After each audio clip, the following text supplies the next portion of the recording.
যারা সংস্কারের নামে বাংলাদেশের নির্বাচনকে যারা বিলম্বিত করার চেষ্টা করছে তারা আমরা মনে করি এই ফ্যাসিবাদী সরকারের তারা প্রেতাত্মারা এই সরকারের উপরে ভর করেছে বলে আমরা মনে করি।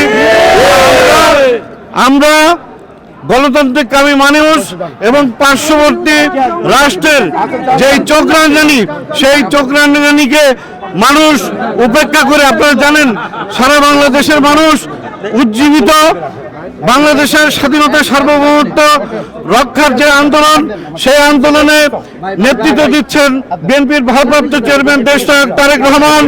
এবং আমরা প্রবাসে এবং দেশে যে সমস্ত সৈনিক যারা আছি তারা আমাদের জীবনের শেষ রক্তবিন্দু দিয়ে হলেও বাংলাদেশের গণতন্ত্র প্রতিষ্ঠা করব এবং জিয়া ফ্যামিলির প্রতি বাংলাদেশের মানুষ যে আস্থা রেখেছে সেই আস্থার জন্য বাংলাদেশের সর্বস্তরের মানুষদেরকে আমি আমার ব্যক্তিগত পক্ষ থেকেও ধন্যবাদ জানাচ্ছি।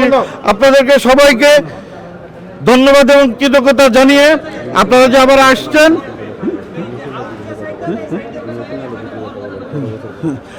আপনারা জানেন যে আমাদেরকে সতর্ক থাকতে হবে।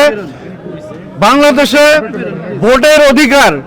ভোটের অধিকার যতক্ষণ না পর্যন্ত ফিরে আসবে এবং বাংলাদেশে একটি গণতান্ত্রিক সুষ্ঠু নির্বাচনের মাধ্যমে গণতান্ত্রিক সরকার প্রতিষ্ঠা না হওয়া পর্যন্ত আমরা যারা প্রবাসে যারা আন্দোলন যারা করেছিলাম এখনো করে যাচ্ছি, ইনশাল্লাহ আমাদের এই আন্দোলন অব্যাহত থাকবে। আপনারা জানেন বিএনপি বর্তমান যে চলমান যে কথা যেটা প্রকাশ যেটা পাচ্ছে সেটা হচ্ছে সংস্কার নিয়ে যে কথা হচ্ছে। আপনারা জানেন যে আমাদের নেতা দেশনায়ক জনাব তারেক রহমানের নেতৃত্বে 31 দফা, এই 31 দফার ভিতরেই আপনার বাংলাদেশের সংস্কারের সবকিছুই আছে, সবকিছুই আপনারা মনে করেন পাবেন।